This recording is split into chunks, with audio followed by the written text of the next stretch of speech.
തിരുവിതാംകൂർ രാജഭരണകാലത്തെ അതിഥി മന്ദിരം.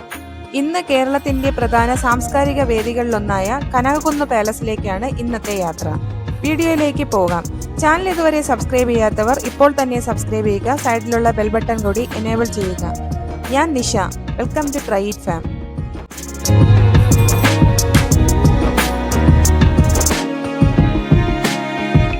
തിരുവനന്തപുരം നഗരമധ്യത്തിലെ മ്യൂസിയത്തിനും മൃഗശാലയ്ക്കും സമീപമാണ് കനകക്കുന്ന് പാലസ്.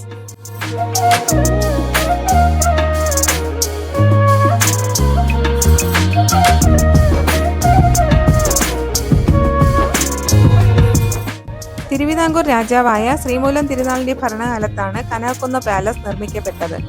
രാജകുടുംബത്തിന്റെ അതിഥി സൽക്കാരങ്ങൾക്കും വിരുന്നുകൾക്കും പ്രധാന വേദിയായി ഇത് ഉപയോഗിച്ചിരുന്നു. പിന്നീട് സർക്കാർ സംരക്ഷണത്തിലായ ഈ കൊട്ടാരം പ്രധാന സാംസ്കാരിക കേന്ദ്രങ്ങളിലൊന്നാണ്.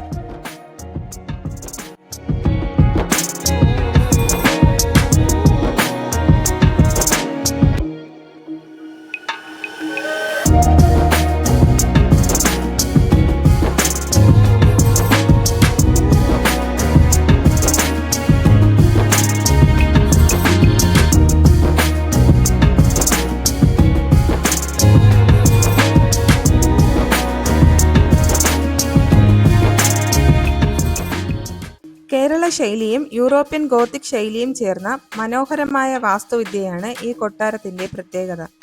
ചുവന്ന ഇഷ്ടികകൾ, വിശാലമായ ഹാളുകൾ, വലിയ ജനലുകൾ, മനോഹരമായ മരപ്പണികൾ എന്നിവ ഈ കൊട്ടാരത്തിന് വ്യത്യസ്തമായ ഭംഗി നൽകുന്നു.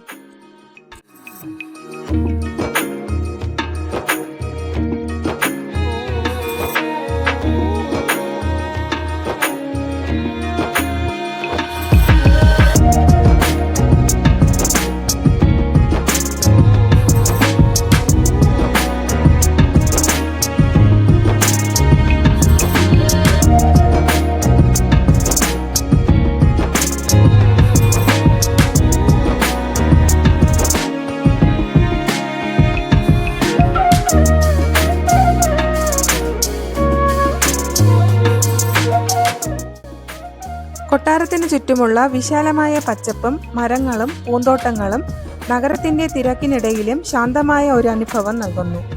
വൈകുന്നേരങ്ങളിൽ നിരവധി ആളുകൾ ഇവിടെ നടക്കാനും വിശ്രമിക്കാനും എത്താറുണ്ട്.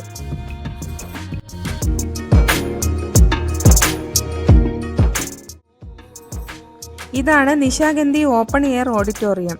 ഇവിടെ നിരവധി സാംസ്കാരിക പരിപാടികളും ഉത്സവങ്ങളും സ്ഥിരമായി നടക്കാറുണ്ട്.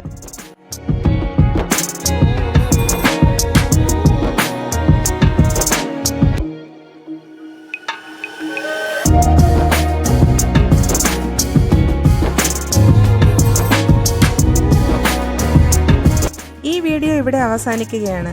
വീഡിയോ ഇഷ്ടമായെങ്കിൽ ലൈക്ക് ചെയ്യുക, ഷെയർ ചെയ്യുക, നിങ്ങളുടെ അഭിപ്രായങ്ങൾ കമൻ്റായി രേഖപ്പെടുത്തുക. അടുത്ത വീഡിയോയിൽ മറ്റൊരു മനോഹര കാഴ്ചയുമായി വീണ്ടും കാണാം. അതുവരെ ബൈ.